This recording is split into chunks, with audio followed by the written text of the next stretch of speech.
Don't be too quick to sell this battery for scrap just because the car won't start. The owner believes it's completely dead, and replacing it would cost a significant amount of money. However, a battery that has lost its charge isn't necessarily beyond saving. Today, I'm going to try a very unusual trick using magnets to revive it. Do you believe me? Stick around to the end to see how I bring it back to life. First, I use a small light bulb for a quick test. Clamp the wires onto the two battery terminals. If the battery still has enough power, the bulb should light up at least a little. But here, the bulb does not light up at all. No flicker, no dim glow. To make sure the bulb is not broken, I test it with another battery. Right away, the bulb lights up normally. So the bulb still works. But a glowing bulb only proves that there is voltage. To know whether the battery is still healthy, we need to check more carefully. Now, I take out the multimeter.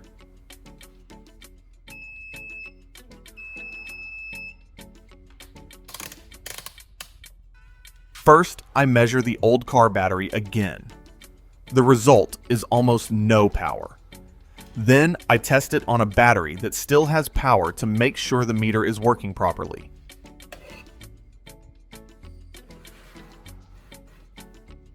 The real problem is with this car battery, but that does not mean it is completely ruined yet. I use a screwdriver and a small hammer to pry open the battery cover. Work very slowly because the battery case can crack if too much force is used.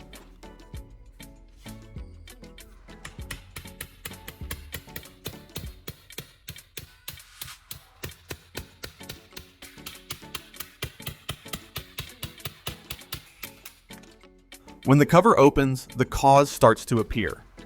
The fluid inside the battery is almost completely gone. With a wet cell battery, if the fluid level is too low, the battery can gradually weaken, become hard to charge, and look like it is completely dead. Maybe it has simply been left dry for too long. Now I shake the battery evenly to loosen the sediment inside from the bottom. Then tilt the battery and pour the old fluid out. The fluid is very dirty, cloudy, and full of small residue and signs of oxidation. This kind of dirt can affect the charging and discharging process.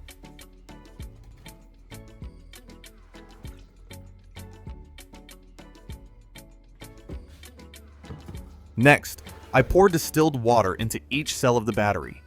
Do not use tap water because the minerals in it can damage the battery faster. Then shake it well so the water moves through the chambers and carries some of the residue out.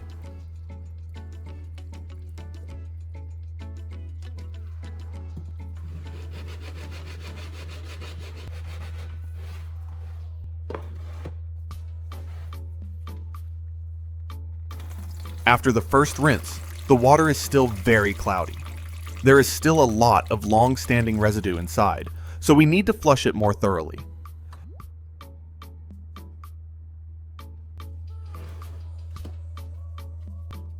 Now I add some alcohol into the battery.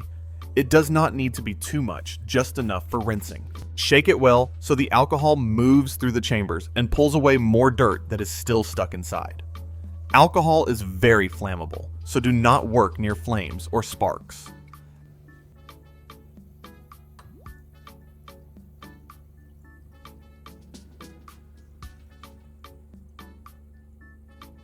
After this step comes the most curious part. I take two small magnets, then connect them to the two ends of an electrical wire. This step sounds quite strange, and many people will ask what magnets have to do with a car battery. I will not exaggerate and say magnets can instantly revive a battery. In this experiment, I am only using them during the rinsing process to see whether the amount of residue inside changes more. The important part is still proper testing, proper cleaning, proper fluid replacement, and proper charging. If you have ever restored a car battery using another method, comment below.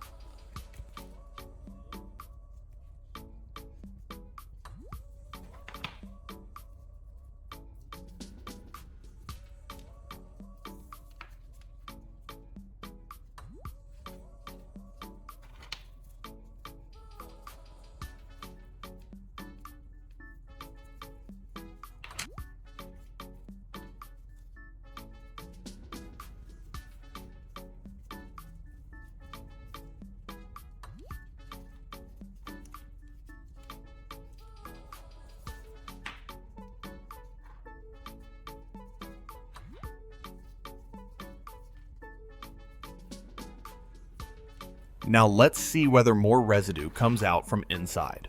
I shake the battery evenly one more time. Shake it in several directions so the liquid moves through the chambers inside. Then slowly pour the liquid out. This time, noticeably more dirt comes out. The water is not only cloudy, but also has many small particles settling at the bottom. I continue pouring distilled water into the battery. Rinse it one more time to pull out the remaining residue.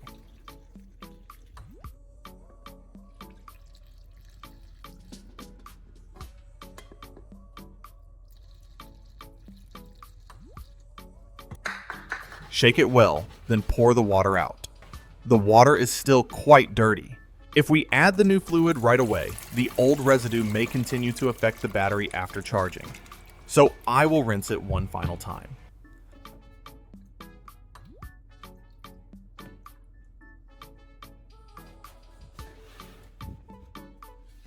This time, I still use distilled water. Pour it into each cell, shake it more evenly, and tilt the battery in different directions. The goal is to let the water reach as many areas inside as possible. Then pour the water out. At this point, the water is cleaner than before. The inside is not like a new battery, but it has improved quite a bit.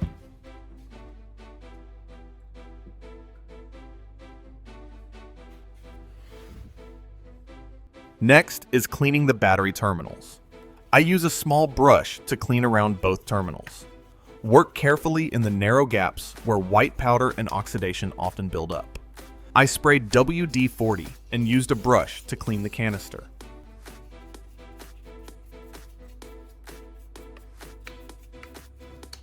Now, I clean the entire outside of the battery. Remove the top shield to clean away the dirt that has been sitting there for a long time. Spray a little WD-40, then use sandpaper to lightly sand the terminals and expose a cleaner metal surface. Dirty terminals can weaken the electrical flow. Then dry it with a clean towel.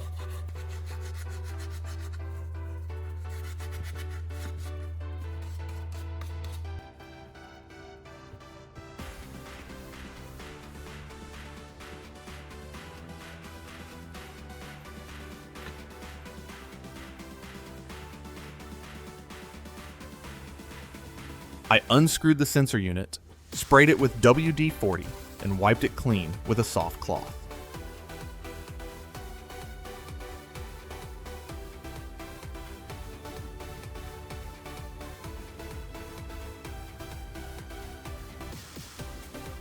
The battery now looks much cleaner. But a cleaner appearance does not prove anything. The real test is still ahead. Now, I pour 33.5% H2SO4 acid solution into each cell of the battery. Work slowly and carefully to avoid spilling it. Only use the correct solution made for wet cell batteries. This is the most dangerous step, so gloves and safety glasses are required. If any part spills, I wipe it clean immediately.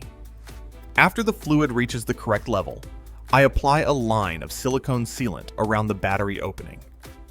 Move evenly around the edge to help the cover seal better.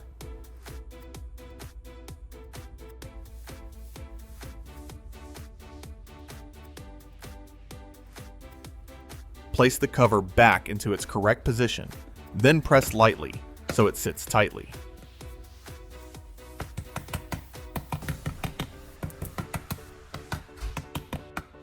Then use tape on the outside to hold it in place while the silicone sets. At this point, the battery has been cleaned, refilled, and closed back up almost completely. But the most important question has not been answered yet. Can it still take a charge? I take out a new battery that is still good to test first. The result shows that the battery still has stable power. Testing the power source first helps us make sure the jump starting step will not be wrong from the beginning. Now I use the new battery to give the old battery an initial boost. I take the electrical wire with magnets attached to both ends and connect it to the correct terminals. Positive connects to positive. Negative connects to negative. Never let the two wire ends touch each other. Keep the connection for about 2 minutes so the old battery can receive a small amount of initial power before going on the charger.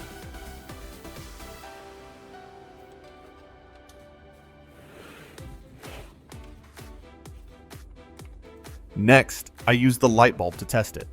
As soon as it connects to the two terminals, the bulb lights up. After this light boost, I place the battery on the charger.